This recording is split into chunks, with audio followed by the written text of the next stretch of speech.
I've built billion-dollar contracting businesses twice.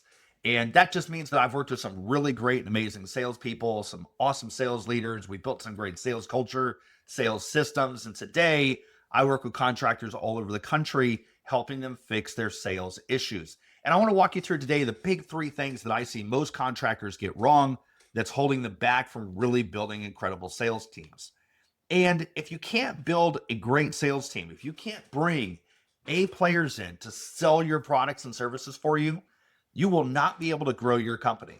In fact, your entire ability to grow your company comes down to your ability to hire great salespeople, to onboard them, train them, find them, recruit them, and help them along to ultimately be successful in your business.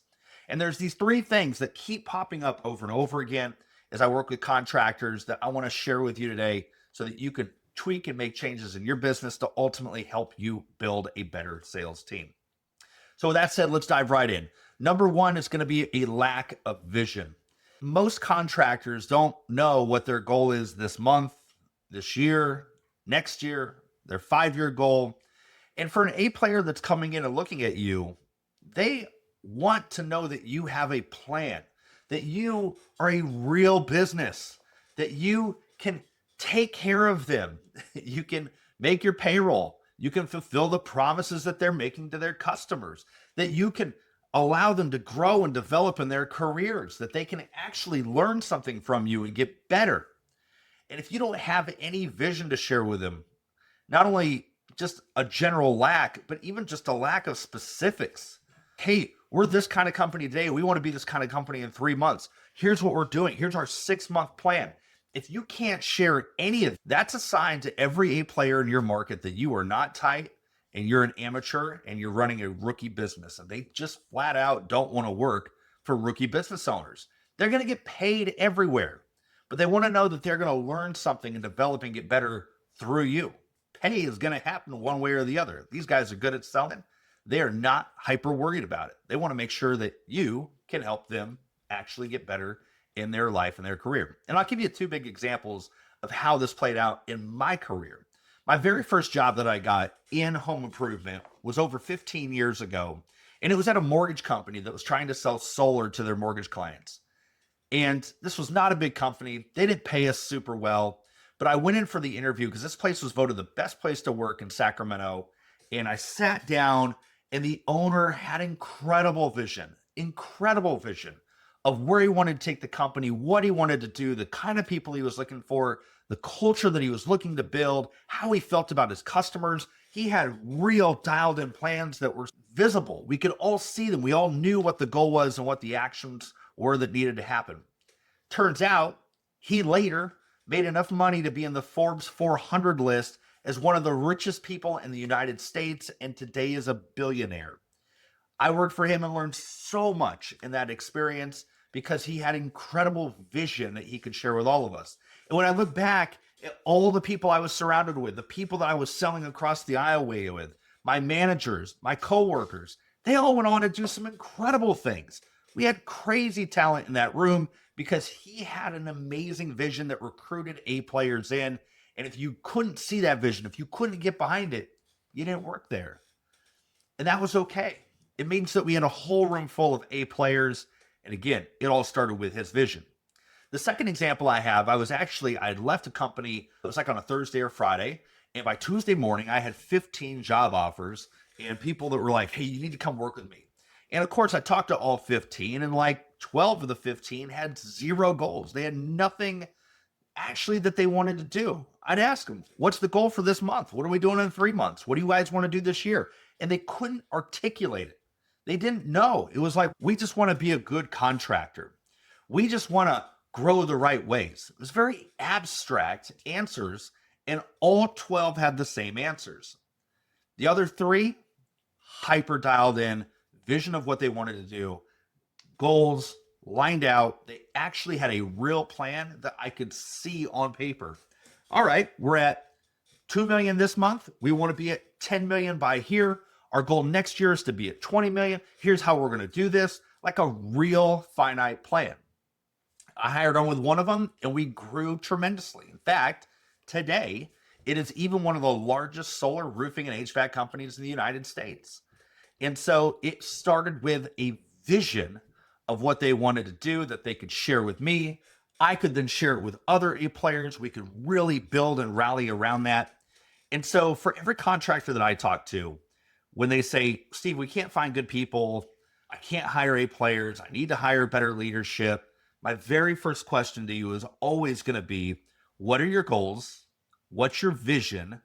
And show me on paper where you've actually mathed that out. And if you can't, it's a very good place to begin, because your A players want to know that you have a way to get paid, you have a way to deliver on their clients, that you have an actual like real business that you're running. You're not an amateur out there pretending to be a business owner that doesn't have some of these things dialed in. So start with your vision, make sure you got a plan, make sure you can articulate it. That alone will help you hire more A players almost automatically. All right, the second thing I see most contractors really struggle with is their interviewing and hiring systems. My sales teams were literally hundreds of people big. We were able to hire people at mass, and we had a system for doing so. When I ask most contractors, how do you actually interview people? How do you hire people? They don't have a good answer. They say, we just meet with people, and if we like them, if the vibes are good, then we end up hiring them. And here's the thing. You're interviewing salespeople. Vibes should always be good. You should like them. They should give a great first impression. They should be likable. They should bring the energy up in the room. They should smile and have fun. And if they don't hire them, they're probably not that great, okay? Their whole job is to be likable by a lot of different types of people. And again, if they can't do that, they're probably not going to be real likable with your clients either. So you should expect them to be likable. There's some jobs, if I said I was hiring engineers and somebody came in and was articulate and technical and was decent at math, it doesn't mean they're qualified to be the engineer I need. It means that they're an engineer. That's how they operate.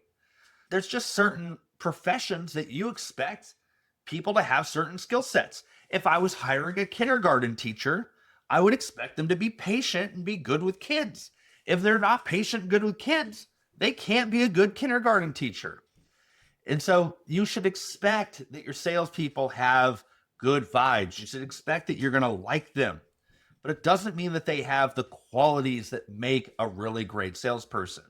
Because if I asked you to define the best salesperson you've ever met and some of the worst salespeople that you've ever met, you'd probably say it's things like follow-up. It's things like, can they structure an email together? Can they write a text messages? Can they show up on time? Do they have the work ethic stuff in addition to being likable that really define what a great salesperson is? And so most hiring practices, most contractors don't actually have a system for this. They just wing it.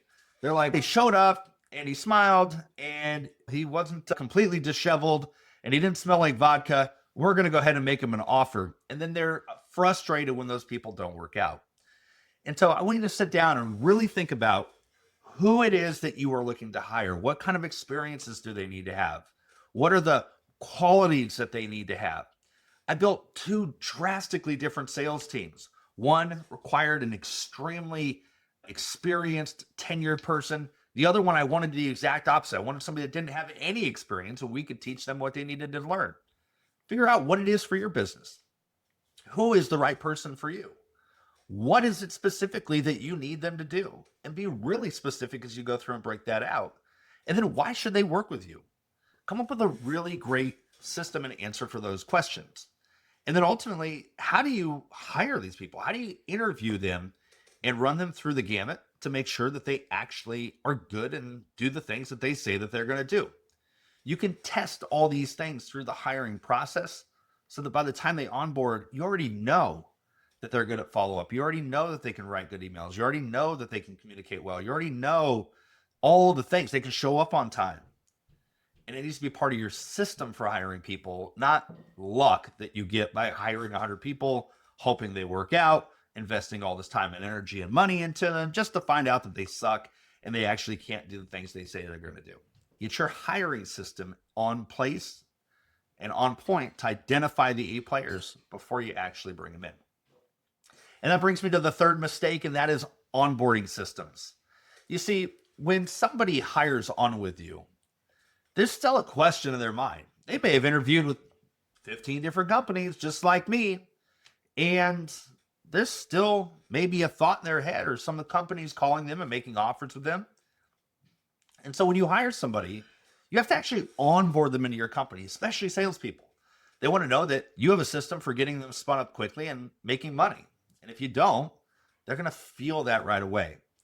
And so many times I see contractors, they'll have a vision, they have a way of hiring people and bringing them in.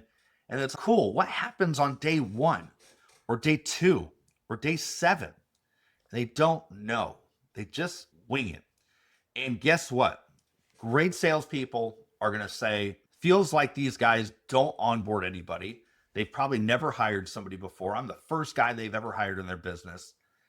I don't know if I feel comfortable here when I've got these other really great options over here that I can go pick from. I'm going to leave and go over here because this guy's still calling me and I was between these two. And now I actually know they don't have their act together. So you need to map out exactly what your onboarding system is going to look like. If somebody started with you today, what does their day look like? Is it, I'm in meetings all day, and so they'll have to sit here and figure it out?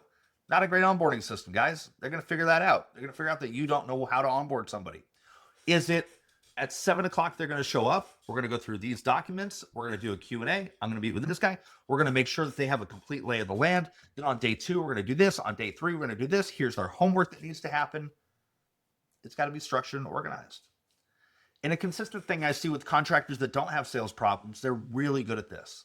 They have a complete documented onboarding system so that somebody starts and it's like clockwork. They start on a Tuesday. They know what needs to happen each one of those days throughout the rest of the week. They have a ride-along schedule. They have a training schedule. They have an onboarding schedule. They have goals and expectations of what a 30, 60, 90-day win looks like. And if you don't, again, speaking to your A players and saying, we are not an A player company. And so really think about that onboarding system. And by the way, it can't exist in your head.